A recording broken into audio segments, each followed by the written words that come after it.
sur Europe 1. Les enfants d'Europe 1.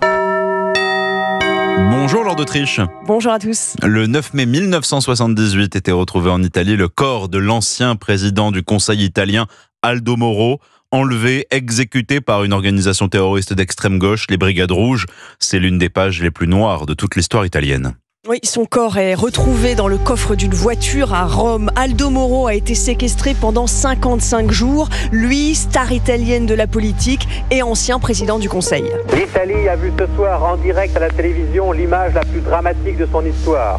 Un policier ouvrant le coffre d'une R4 rouge et soudain le cadavre d'Aldo Moro, l'otage tué par les Brigades Rouges, Aldo Moro qui devait être le prochain président de la République. Qui l'a enlevé? Les Brigades Rouges. C'est l'époque des années de plomb avec des attentats contre les banques, des kidnappings et ce 9 mai 78, l'assassinat d'Aldo Moro. Aldo Moro était enveloppé dans une couverture, il était recroquevillé sur lui-même, apparemment il ne présentait pas de blessure, son visage était terriblement amaigri et il n'était pas rasé. Aldo Moro avait œuvré au rapprochement entre son parti, les chrétiens démocrates et les communistes de plus en plus puissants en Italie. On découvrira bientôt que les Brigades Rouges sont à 70% des ouvriers ou des étudiants. L'État italien ne semble plus avoir de défense, les services d'espionnage ne fonctionnent plus et les influents syndicats communistes en Italie promettent à cette époque de lutter contre le terrorisme. La seule arme dont nous disposons et qui me semble pourtant l'arme la plus efficace, c'est d'ôter au terrorisme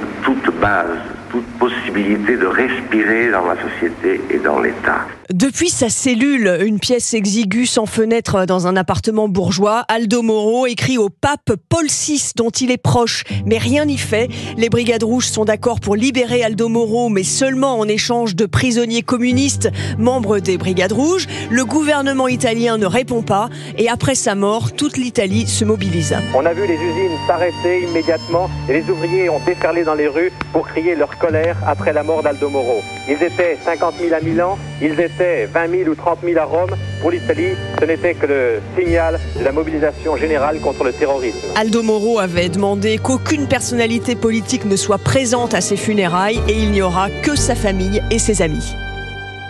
Merci Laure d'Autriche. Tous vos épisodes des enfants d'Europe 1 à retrouver sur notre site, notre application Europe 1.